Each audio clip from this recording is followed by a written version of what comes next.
চিচিঙ্গা দিয়ে মাংস রান্না করব বলে রে। হাসিনা বান্ধবী, ও হাসিনা বান্ধবী, এই চিচিঙ্গা দিয়ে মাংস রান্না করবে কেন? তুমি কি এমনি এমনি রান্না করতে পারো না? মোদি বয়ফ্রেন্ড, ও মোদি বয়ফ্রেন্ড, তুমি কি বলো? এই চিচিঙ্গা সবজিটা এমনি এমনি একদম রান্না জমে না। এটা যদি মাংস দিয়ে রান্না হয় তাহলে যে খেতে মজা না, দারুণ মজা।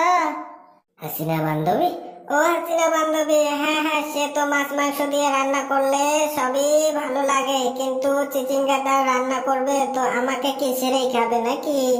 মোদি বন্ধু, ও মোদি বন্ধু রে, কেন তোমাকে আবার ছেড়ে খাবো কেন? তুমি যদি খেতে চাও তাহলে আসো, তুমি আর আমি মিলে একসঙ্গে খাবো। হাসিনা বান্ধবী, ও হাসিনা বান্ধবী, কি বলছো? তুমি জানো না আমি নিরামিষ, আমি তো মাছ মাংস খাই না অনেকদিন হলো, তাহলে তুমি কি করে বলছো তাহলে তোমার ওই রান্না আমি খেতে যাব? মোদি বন্ধু রে, ও মোদি বন্ধু রে, তুমি কি বলছো? তুমি যদি তাহলে একটা উপায় বের করছি, তাহলে আমি কষান করে রান্না করে একটু তোমার জন্য আলাদা করে প্রথমেই রেখে দেবো, তাহলে ওটা দিয়ে তুমি খেয়ে নেবে।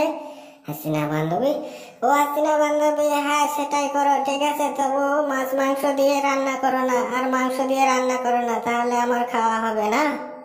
মোদি বন্ধুরে, ও মোদি বন্ধুরে, এতদিন পরে যখন এই চিচিঙ্গা রান্না খেতে চেয়েছো, ঠিক আছে, আমি আগেই কষানেরটা তুলে রাখবো, ওটা দিয়ে খাবে, দেখবে ওটা দিয়ে অনেক মজা পাবে, তুমি পেট ভরে হাতের কবজি ডুবিয়ে খেতে পারবে।